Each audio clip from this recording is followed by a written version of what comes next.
Police ने किया बेगूसराय गोलीकांड के खुलासे का दावा।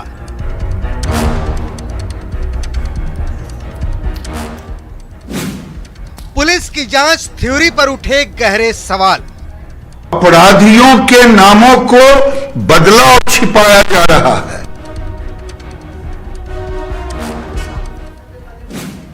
गोलीकांड का पर्दाफाश या लीपापोती। अपराधी के नाम को छुपाया जा रहा है। कौन था बंदूकबाजों का असली बॉस? आई नो हूँ सर। आप ये बता नहीं सकते मतलब? अभी नहीं बताएंगे। क्या कुछ छुपा रही है पुलिस? ये प्रेस को नहीं बताई जा सकती है सर।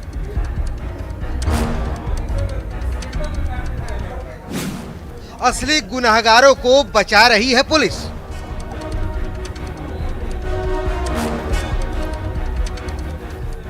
क्या बेगूसराय गोलीकांड की जांच में झोल है? किसी तरह से जनता के गुस्से को शांत करने के लिए कुछ लोगों को गिरफ्तार कर जनता के सामने पेश कर दिया गया।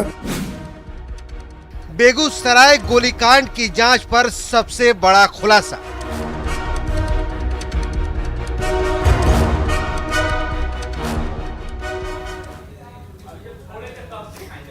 नमस्कार, मैं हूं आपके साथ विभा उपाध्याय और आप देख रहे हैं अपना बिहार। पुलिस ने बेगूसराय गोलीकांड के खुलासे का दावा किया है, लेकिन पुलिस की जांच थ्योरी पर केंद्रीय मंत्री गिरिराज सिंह ने गंभीर सवाल खड़े किए और नीतीश सरकार पर असली गुनहगार को बचाने का आरोप लगाते हुए पूरे मामले की सीबीआई या एनआईए से जांच की मांग कर दी।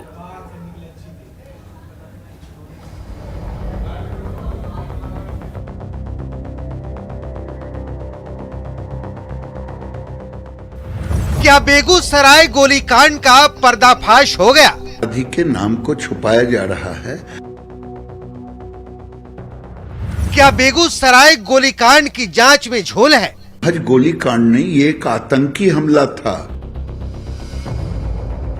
क्या बेगूसराय गोलीकांड आतंकी घटना थी? के नामों को बदला और छिपाया जा रहा है। ये सवाल इसलिए क्योंकि बेगूसराय गोलीकांड की जांच में केंद्रीय मंत्री गिरिराज सिंह ने लीपापोती का आरोप लगाया है और दावा किया है कि गोलीकांड के असल गुनहगारों को बचाने की कोशिश हो रही है। तथ्यों को छुपाने का काम किया जा रहा है और तथ्यों को छुपा करके तुष्टीकरण की जा रही है। असली अपराधी के नाम को छुपाया जा रहा है। अब जरूरत है इस कांड में, ये महज गोली कांड नहीं, ये एक आतंकी हमला था। गिरिराज सिंह ने बेगूसराय गोलीकांड को आतंकी घटना करार दिया है और इसकी जांच सीबीआई या एनआईए से कराने की मांग की है। उसमें भी एक वर्ग के लोग ही आतंकी हमले किए थे। अब इसकी जांच, अगर मुख्यमंत्री दूध का दूध पानी का पानी करना चाह रहे हैं, लिपापोती नहीं करना चाहते हैं, तो इसकी जांच सीबीआई से होनी चाहिए, एनआईए से होनी चाहिए, जिसमें देश को सच पता चल सके। नहीं तो ये तुष्टीकरण के तहत अपराधियों को छुपा रहे हैं। असली अपराधी कौन है? गिरिराज सिंह के आरोपों पर जब मुख्यमंत्री नीतीश कुमार से सवाल किया गया तो उन्होंने गिरिराज के आरोपों को बेवजह बता दिया। कौन क्या वो लोग बोलते हैं उसका कोई मतलब है नहीं, कोई मतलब नहीं। देखिए ना, वो सब तो जान लीजिए, उन लोगों को कोई लेना देना नहीं है किसी चीज से, वो तो ऐसे ही बोलते रहना है। दरअसल मंगलवार को 4 बदमाशों ने बेगूसराय को गोलियों से थर्रा दिया था। पुलिस का दावा है कि 2 बाइक पर सवार इन्हीं 4 बंदूकबाजों ने बछवाड़ा से शुरू होकर तकरीबन 30 किलोमीटर तक ताबड़तोड़ गोलियां चलाई थी और 10 लोगों को गोली मार दी थी, जिसमें 31 साल के चंदन की मौके पर ही मौत हो गई थी। बेगूसराय गोलीकांड के 85 घंटे के बाद पुलिस ने गोलीकांड का पर्दाफाश करने का दावा किया है। पुलिस सब कुछ बता भी रही है, लेकिन ऐसा लगता है कि बहुत कुछ छुपा भी रही है। आई नो हूँ सर। आप ये बता नहीं सकते मतलब? अभी नहीं बताएंगे, अभी नहीं बताएंगे, ये अनुसंधान का विषय है। पटना से न्यूज़ 18 के लिए रवि एस नारायण और रांची से दिवाकर तिवारी की रिपोर्ट।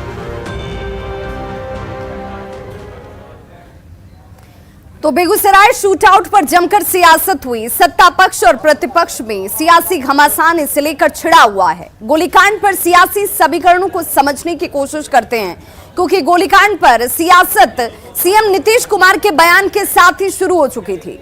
गोलीकांड के बाद जब सीएम नीतीश कुमार से पूछा गया तो उन्होंने कहा कि जानबूझकर मुस्लिम और पिछड़ा बहुल इलाके को निशाना बनाया गया।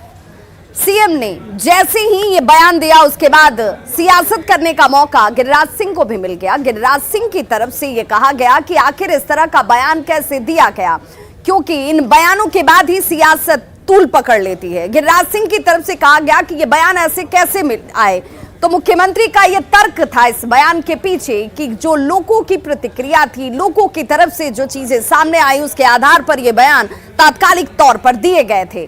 लेकिन जानबूझकर मुस्लिम पिछड़ा बहुल इलाके को निशाना बनाया गया, ये नीतीश का बयान सामने आता है।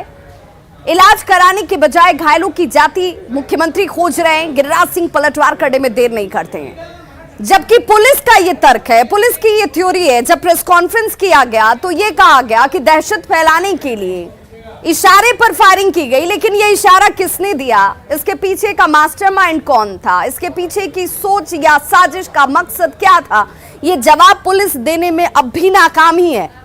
तकरीबन 50 घंटे के बाद चारों आरोपी, जिनका दावा पुलिस करती है कि ये पकड़े गए हैं, इस सवाल पर जब इनसे पूछा गया कि क्या जो सीसीटीवी कैमरे में तस्वीर दिख रही है, क्या ये वही चारों हैं, इस पर भी पुलिस की तरफ से जो बयान था वो आधा अधूरा था, अस्पष्ट था, और इसे लेकर उन्होंने कहा कि अनुसंधान की प्रक्रिया चल रही है और इसीलिए जवाब इस पर नहीं दिया जा सकता है।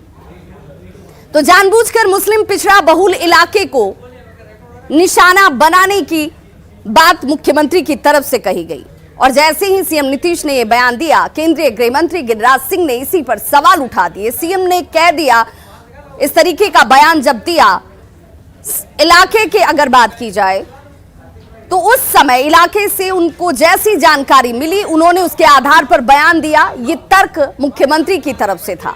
इसके बाद तो बीजेपी और ज्यादा मुखर हो गई, सवाल पूछ दिया कि इलाके के लोगों पर सीएम को भरोसा है, तो सीएम का आखिर खुफिया तंत्र कहां काम करता है और कैसे काम करता है, आखिर राज्य का खुफिया तंत्र क्या कर रहा है। इतनी बड़ी घटना हो जाती है, सीएम स्थानीय लोगों के बयान के आधार पर क्या बयान दे रहे हैं। सवाल यह भी कि इस इलाके में गोलीबारी हुई, वहां सभी जातियों के लोग रहते हैं, भले ही वो इलाका भूमिहार बहुल है, तो फिर सीएम ने किस आधार पर यह बयान दिया कि जानबूझकर मुस्लिम और पिछड़ा बहुल इलाके को निशाना बनाया गया। वहीं बेगूसराय गोलीकांड पर सियासत यहीं पर थमती नजर नहीं आ रही है। घटना के चारों प्रमुख आरोपी गिरफ्त में आ चुके हैं, तब भी सवाल अधूरे ही हैं, इनका जवाब नहीं मिल पाया। पुलिस ने प्रेस कॉन्फ्रेंस तक कर दी। प्रेस कॉन्फ्रेंस करने के बाद घटना के एक एक पक्ष को जनता के सामने रखने का दावा किया गया। पुलिस का यह कहना है कि घटना में प्रत्यक्ष रूप से शामिल 4 आरोपियों को गिरफ्तार कर लिया गया है। फिर भी बीजेपी यह आरोप लगा रही है कि घटना में शामिल कुछ आरोपियों को बचाया जा रहा है। आरोप तो आरोपी भी लगा रहे हैं। मामले में गिरफ्तार बीहट के नागा केशव का यह कहना है कि साजिश के तहत पुलिस उन्हें फंसा रही है। यही बयान केशव के परिवार के लोगों का भी है। तो बीजेपी सांसद सुशील मोदी ने बेगूसराय गोलीकांड मामले में पुलिस की कार्रवाई पर सवाल उठाते हुए सीबीआई से मामले की जांच कराने की मांग की है, जिस पर पलटवार करते हुए जेडीयू के राष्ट्रीय अध्यक्ष ललन सिंह, उन्होंने आरोप लगा दिया कि बीजेपी नेताओं को पोल खुलने का डर सता रहा है।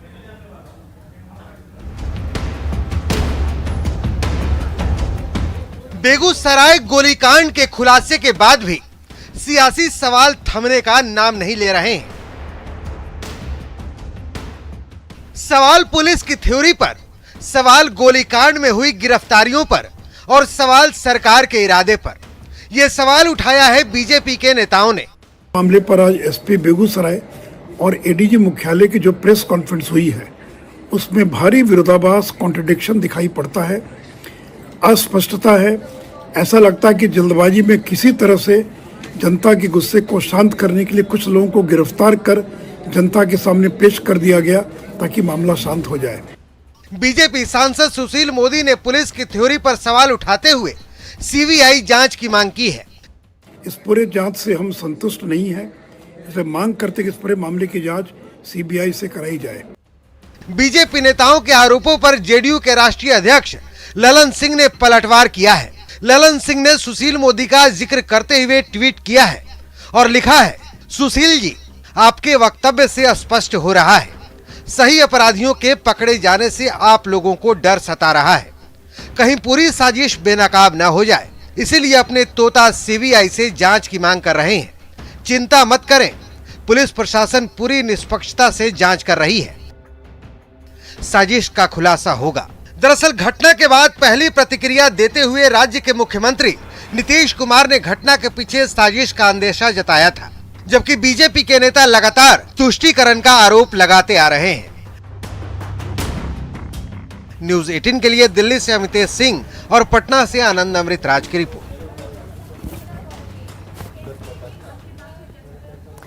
किसानों को मिलने वाली खाद पर केंद्र और बिहार के बीच अब ठन चुकी है। केंद्रीय उर्वरक रसायन राज्य मंत्री ने कहा कि उर्वरक की कोई कमी नहीं है, बल्कि बिहार में कृत्रिम कमी पैदा की गई, यानी ये जानबूझकर क्राइसिस क्रिएट किया गया। इस पर कृषि मंत्री सुधाकर सिंह ने पलटवार किया और कहा कि बिहार को जरूरत के मुताबिक उर्वरक दिया ही नहीं गया। इस पर बयानबाजी और सियासत दोनों ही शुरू हो चुकी है। यहाँ के कृषि मंत्री श्री सुधाकर सिंह जी, उन्होंने बिल्कुल उर्वरक का कालाबाजारी रोकने में, किसानों को एक बोरी के लिए 600-700 रुपए लेकर के देने में, रोकने में, और यूरिया के साथ मॉस्किटो नेट बेचना, छतरी बेचना, इसको रोकने में बिल्कुल बिहार के कृषि मंत्री नाकामयाब हुए हैं। ये दर्शाता है कि कमजोर नेतृत्व वाली सरकार यदि रहा राज्यों के अंदर, तो किस नमूने का खेल किसानों के ऊपर होता है, यह स्पष्ट अगस्त महीने में बिहार के अंदर देखने में मिला है। आश्चर्यजनक रूप से आरोप लगा रहे थे कि बिहार की सरकार में बैठे हुए लोग खाद की कालाबाजारी करा रहे हैं। यह बात सच है, हम इस सच को स्वीकार करते हैं। हमने भी तो यही बात कही थी 2-4 दिनों पहले, लेकिन कौन, बिहार सरकार में कौन व्यक्ति करा रहा था कालाबाजारी? तो भारतीय जनता पार्टी, जिस पार्टी के वो केंद्र में मंत्री हैं, उन्हीं के पार्टी का बिहार में राज्य मंत्री थे, राज्य के भीतर कृषि मंत्री अमरेंद्र प्रताप सिंह।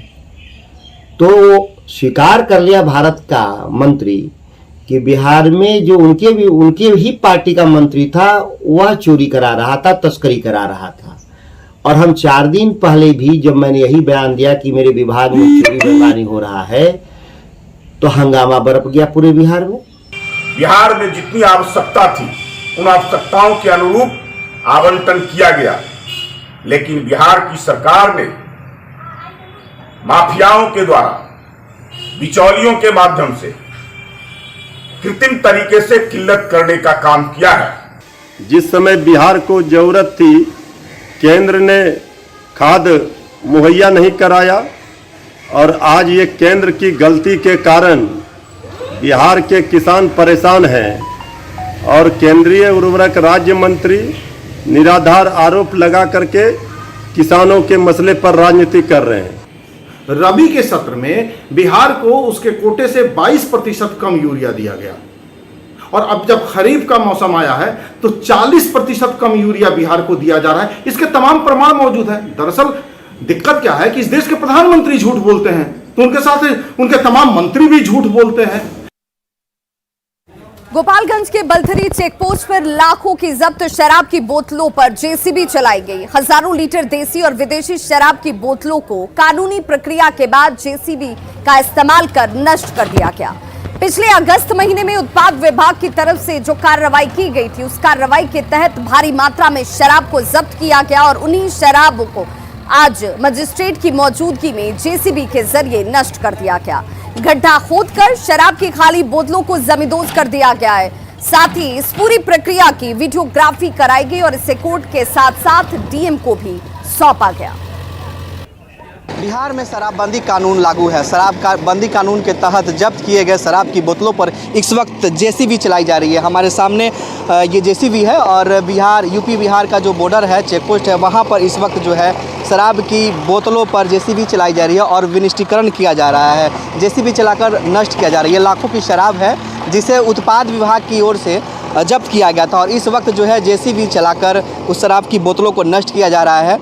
ये शराबबंदी कानून की कार्रवाई की तस्वीर है। आप तस्वीरों में देख सकते हैं कैसे जेसीबी से शराब की लाखों लीटर जो बोतल है उसको नष्ट किया जा रहा है। और यहाँ पर उत्पाद विभाग के अधीक्षक है राकेश कुमार जी, हम उनसे बात करते हैं कि कितनी शराब का विनिष्टीकरण किया जा रही है। शराब विनिष्टीकरण कितना शराब है?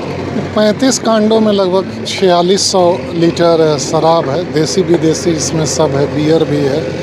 तो जिला पदाधिकारी के आदेश से इसको विनष्ट करने का निर्देश था, उसी के आलोक में आज दंडाधिकारी के समक्ष इसका विनष्टीकरण किया जा रहा है। ये कार्रवाई कब की गई थी? ये पिछले महीने का सब जब्त शराब है, जिसको राजसात के बाद इसका विनष्टीकरण का आदेश प्राप्त हुआ है और विनष्टीकरण आज किया जा रहा है। देसी और विदेशी दोनों शराब है? जी, दोनों।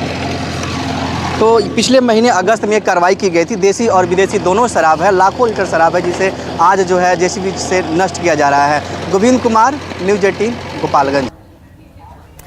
प्रधानमंत्री नरेंद्र मोदी के 72वें जन्मदिन पर आज इसे लेकर के तमाम तैयारियां की गई हैं। कई कार्यक्रमों का आयोजन किया गया और आज का ये मौका अपने आप में कई मायनों में बहुत खास और विशिष्ट हो जाता है। 72वां जन्मदिन प्रधानमंत्री नरेंद्र मोदी का और 70 सालों का इंतजार भी लोगों का खत्म हुआ जब कूनो में चीता मौजूद है। 8 चीतों को लाया गया है और आज के इस दिन पर यह कहा जा रहा है क्योंकि रफ्तार का राजा चीता वो हिंदुस्तान में मौजूद है, इसे लेकर तमाम तैयारियां की जा चुकी हैं और ये कार्यक्रम जो है आज कई स्तरों पर होने वाला है। इसे लेकर के भव्य तैयारी की गई है। इसे बीजेपी की तरफ से एक खास इंतजाम के साथ तैयार किया गया है। तो ये तस्वीरें भी हम आपको लगातार दिखा रहे हैं और आगे भी इसे दिखाते रहेंगे क्योंकि अब से कुछ वक्त बाद कूनो में मौजूद होंगे प्रधानमंत्री नरेंद्र मोदी। अरवल की एक खबर आप तक पहले पहुंचा दें। इमामगंज बाजार की एक खबर है जहां पर लोगों ने बच्चा चोरी के आरोप में युवक की जमकर पिटाई कर दी और घटना की जैसे ही सूचना मिलती है मौके पर पहुंची पुलिस ने आरोपी को लोगों से छुड़ाकर थाने लेकर पहुंच जाती है। युवक का नाम आदित्य कुमार बताया जा रहा है। पुलिस अब आरोपी से पूछताछ करने में लगी हुई है और खबर के मुताबिक कोचा हासा गांव निवासी महिला अपने बेटे के साथ बाजार गई हुई थी और तभी आरोपी उसके बच्चे को लेकर भागने लगा, जिस पर महिला ने शोर मचाया और आसपास मौजूद लोगों ने आरोपी को पकड़ा और उसकी जमकर धुनाई कर दी गई।